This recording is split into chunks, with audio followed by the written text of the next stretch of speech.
네, 이번 시간에는 1920년대 항일 운동에 대해서 알아보도록 하겠습니다.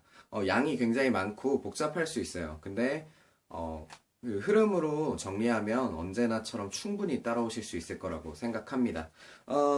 일단 교재랑 자료 이렇게 보면서 하도록 하겠습니다. 먼저 그 국내 상황을 좀 보도록 할게요. 국내 상황은요, 쉽게 얘기하면 네 가지 정도를 말할 수 있을 것 같습니다. 네 가지. 어떻게 네 가지이냐, 국내에.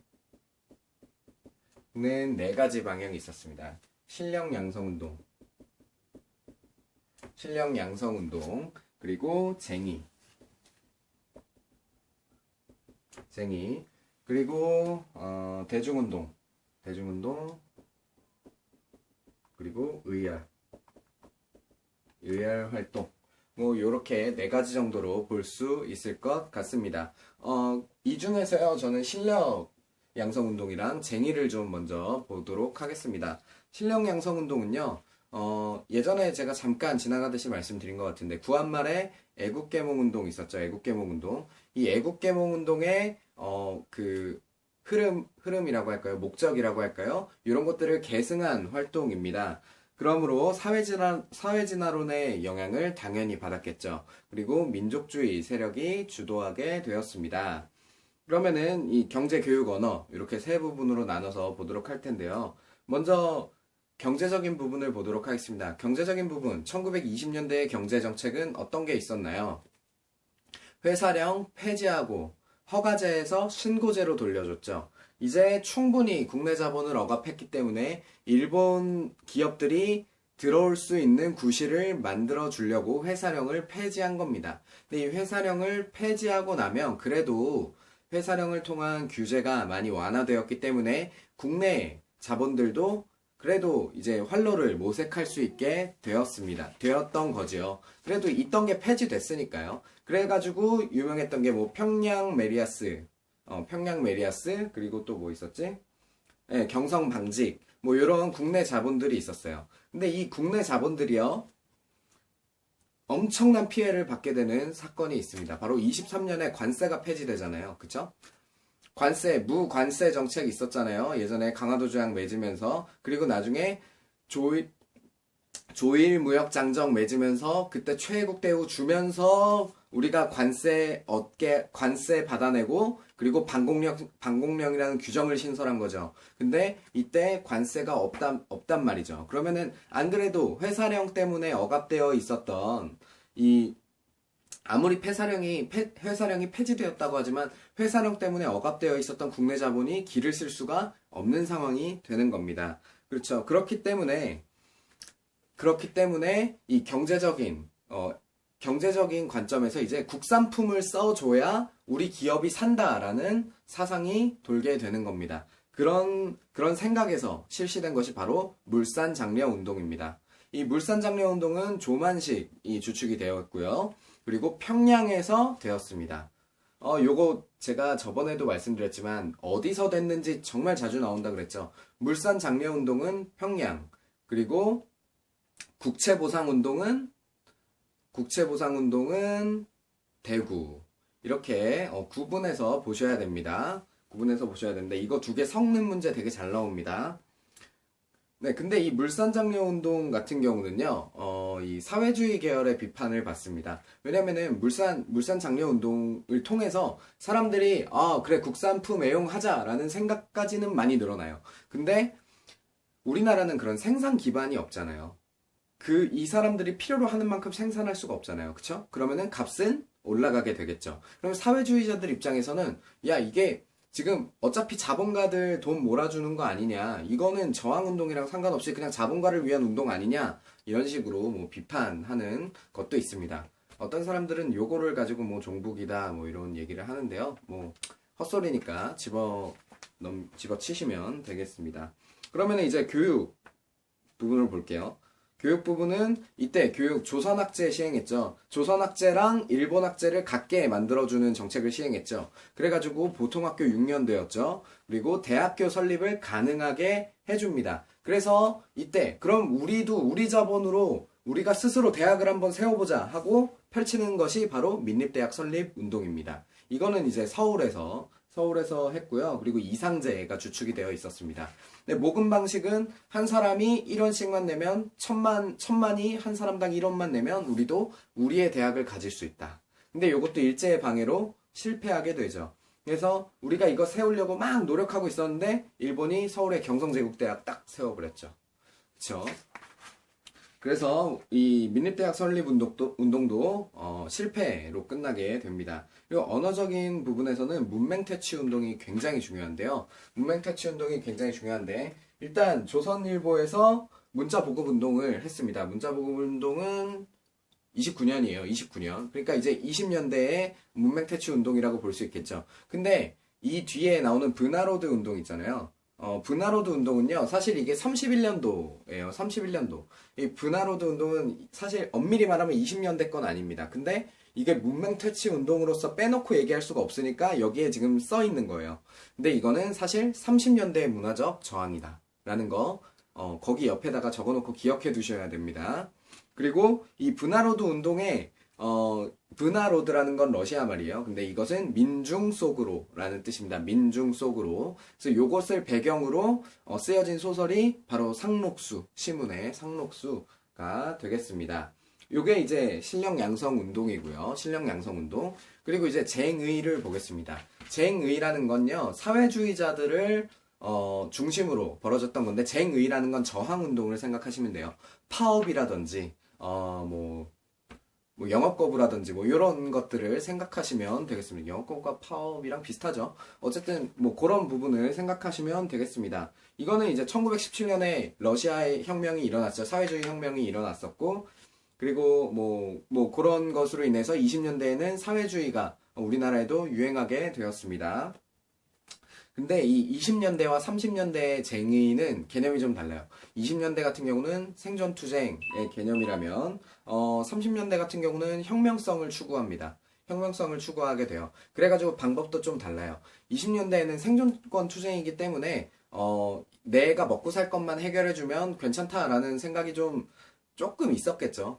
그러니까 이제 아무래도 좀 합법적으로 내가 좀 안전한 방법으로 합법적인 이런 저항을 하는 반면에 30년대로 가면 혁명적이고 그리고 비합법적인 이런 쟁의가 일어나게 됩니다. 그럼 네, 좀 보도록 하겠습니다. 20년대 같은 경우는 소작들이 암태도에서 쟁의를 했고요. 그리고 노동적으로는 원산부두의 파업이 있었습니다. 이건 29년.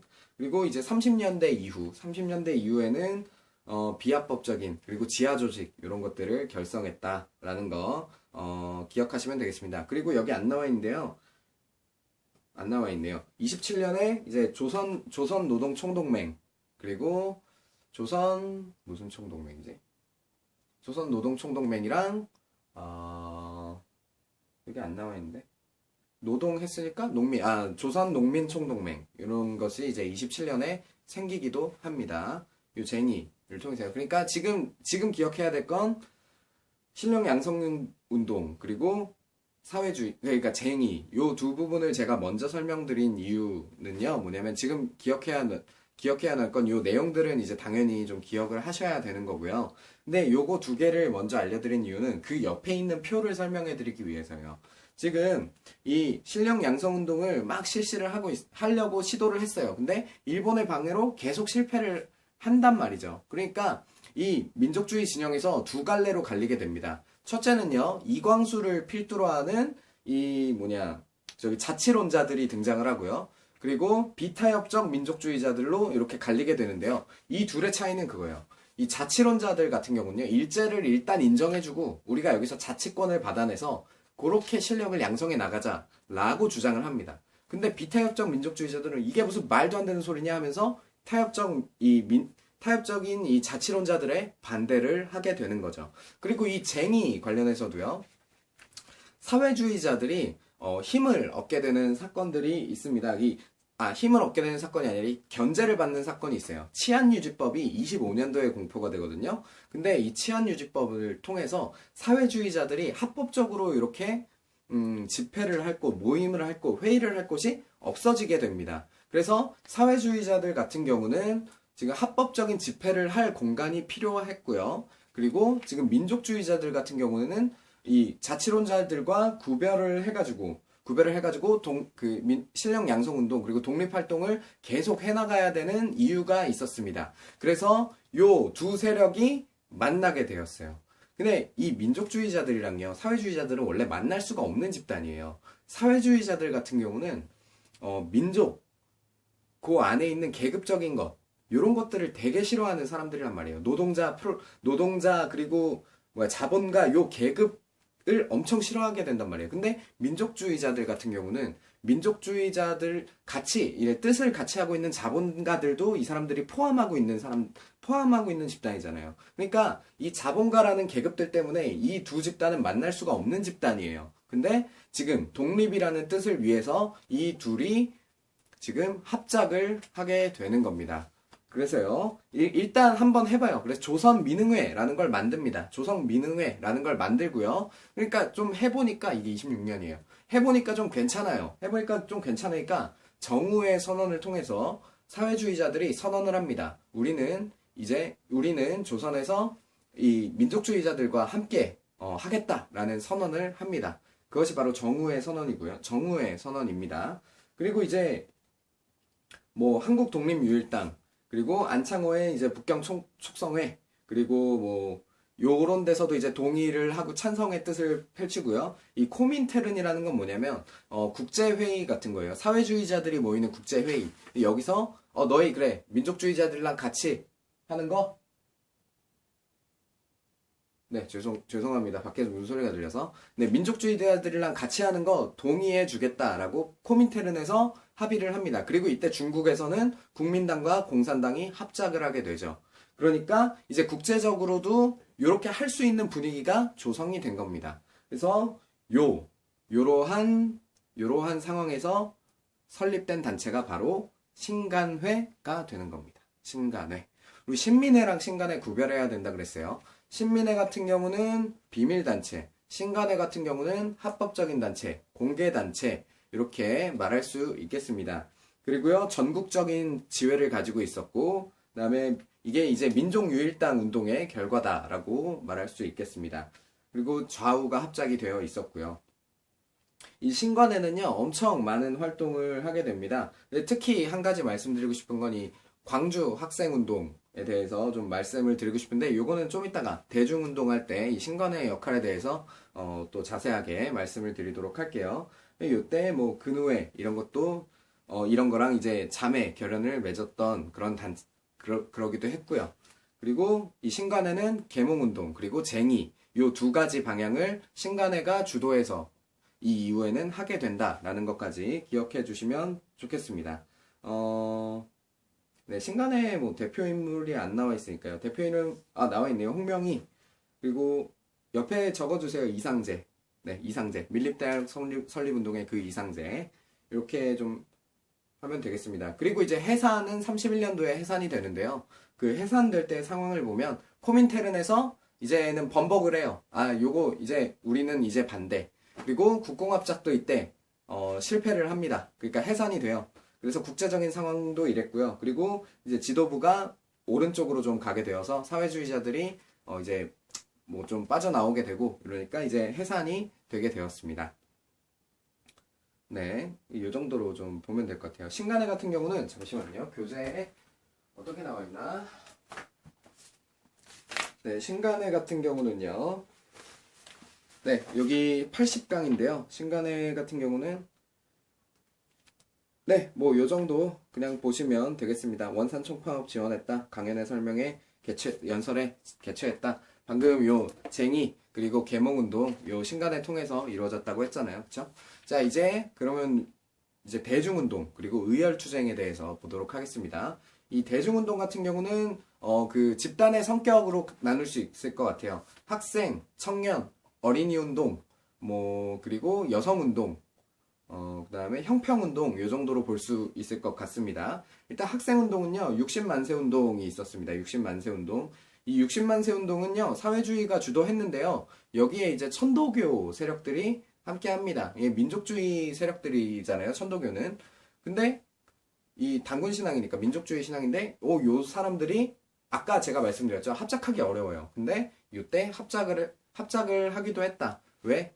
이거는 독립이라는 큰 뜻을 위한 것이기 때문에 이것은 뭐 순종 인산이래 되었고, 뭐 이것이 좌우 합작의 계기가 되었다. 라는 거 좀 기억해 두시면 좋을 것 같아요. 그리고 이 광주 학생 항일 운동이 중요한데요. 광주 학생 항일 운동 같은 경우는 그 이제 뭐 버스에서 막 이렇게 치고받고 싸웠어요. 근데 일본 학생이랑 한국 학생이랑 이제 싸웠는데, 한일 학생이. 근데 일본 학생이 그 경찰이 일본 쪽 편을 심하게 들은 겁니다. 그래서 요것에 반발해서 일어나고 요것이 또 커진 사건이 바로 광주 학생 운동이 되겠습니다. 광주 학생 항일 운동. 근데 이 광주 학생 항일 운동이 일어났을 때 신간회가 있잖아요. 신간회가 이 조사단을 파견을 합니다. 진상조사단을 파견을 해요. 근데 가서 조사하고 뭐 이렇게 처벌하고 이렇게 하려고 하는 게 아니라 가가지고 요거를 전국적인 규모로 어떻게 키울 수 있을까 하고 진상조사단을 보내게 됩니다. 그래서 신간의 그런 진상조사단의 활동 이런 것들을 바탕으로 이것이 3.1운동 이후에 최대 학생운동, 그러니까 최대 문중운동으로 나아가게 됩니다. 그리고 이제 요 순서가 이렇게 되는 거예요. 그러니까 60만세 운동이 있었죠. 그래서 근데 이게 지금 좌우 합작의 계기가 되었잖아요. 그쵸? 그러니까 이게 신간회 그 설립에 그 영향을 주게 된 겁니다. 그 신간회가 이번에는 영향을 주는 겁니다. 그래서 광주 학생 항일 운동, 여기에 영향을 주게 되는 겁니다. 광주는 이제 전라도 광주예요. 근데 광주가 참 대단한 도시입니다. 이 근현대사에서는 광주는 정말 대단한 도시입니다. 네, 저는 뭐 광주 사람은 아니지만요. 그쪽에 이런 항쟁이라든지, 물론 이제 경상도 쪽에서도 그런 것들이 있었지만, 특히 광주는 제가 참 대단하다라고 생각하는 그런 동네예요. 그래서 이제 누구한테 배웠느냐, 그리고 이 지역의 분위기가 어떻느냐, 이런 것들이 이제 정치적인 것에 굉장히 많은 영향을 미치게 되잖아요. 그런 것들이 이제 광주가 그 뭐 5.18이라든지 이런 것이 이제 이런 걸로부터 이 자부심과 함께 이 저항 정신이 내려온 것 같아요. 네, 그렇게 보도록 하겠습니다. 그러면 이제 청년운동 봐야겠죠. 청년운동 같은 경우는 조선청년총동맹, 요거 24년인데, 네, 옆에 그 가로치고 써있는 건 지워주세요. 요거는 좀 헷갈리게 될 것 같아요. 그리고 이제 어린이운동 같은 경우는 천도교를 위주로 진행이 되었습니다. 천도교의 주축으로. 천도교 같은 경우는 인내천 사상이잖아요. 인내천. 네네네. 인내천이잖아요. 인내천. 근데 인내천 사상은 이게 평등 사상이잖아요. 그러니까 어린이들 함부로 대하지 마라 라는 거예요. 그래서 이때 어린이날을 만든 사람 소파 방정환. 요게 이제 어린이 활동의 그 가장 중심이 되는 거겠죠. 그리고 잡지 어린이라는 책을 발간을 합니다. 그리고 여성운동 또 빼놓을 수 없겠죠. 근후에 요거 신간의 자매단체다라고 아까 설명드렸고요. 그리고 이거 호주제 법제화 반대. 호주제라는 거는 이제 요 무슨 경제적인 걸 뭐 사고 팔고 뭐 이렇게 할 때 땅을 매입한다든지 땅을 판다든지 이럴 때 이제 남성의 권한이 훨씬 큰 상황이거든요. 그러니까 그런 것들을 이제 반대하기 위함이고요. 형평운동 같은 경우는 이 신분제는 공식적으로 폐지가 되었죠. 가부개혁 때 공식적으로 폐지가 되었죠. 그렇지만 사람들의 의식에서는 뭐 아무리 독립협회 때 백정이 나와서 박정춘이 나와가지고 막 연설하고 이래도 그래도 의식선으로 에이 저 상노무 시키 뭐 이런 생각할 거 아니에요. 저 백정노무 시키 뭐 이런 것들. 그래서 이런 의식을 개선하기 위해서 형평운동, 이렇게 저울을 맞추는 뭐 이런 운동 이런 것도 있었다라는 거 좀 기억해 두시면 좋겠습니다. 그리고 이제 의열투쟁으로 넘어가겠습니다. 의열투쟁 같은 경우는 당연히 의열단을 빼놓을 수가 없겠죠. 이 의열단은 나중에 1930년대 한인 애국단에까지 영향을 미치는 그런 단체입니다. 이제 단장은 김원봉, 뭐 삼봉이라고 하는데요. 일단 이게 이제 첫 번째 봉입니다. 김원봉 이분이. 그다음 뒤에 또 나올 거예요. 이 김원봉이 단장이었고요. 그리고 중심 인물로는 그러니까 뭐 김상옥, 나석주 뭐 이런 사람들이 있었죠. 이런 김익상 뭐 이렇게 볼 수 있겠습니다. 근데 김원봉이 이 의열단을 어떻게 운영해야 하느냐에 대한 지침을 신채호한테 물어봅니다. 그래서 신채호한테 이 지침을 좀 만들어 주십시오 하고 부탁을 합니다. 신채호 하면 중요한 거 있죠. 민족사학 그리고 뭐 독사실론 이런 거 얘기했었습니다. 이 신채호가 조선혁명선언이라는 책을 이렇게 작성해서 줍니다. 근데 요거에서 중심이 되는 단어는 지난 시간에 가볍게 말씀드렸지만 폭력이에요. 폭력. 근데 이 폭력은 상대적인 개념이기 때문에 우리가 이제 폭력을 사용해서, 그러니까 무력을 사용해서 일자를 몰아내야 한다. 뭐 그런 의미의 폭력입니다. 그래서 신채호가 조선혁명선언을 통해서 이런 지침을 내려주었다.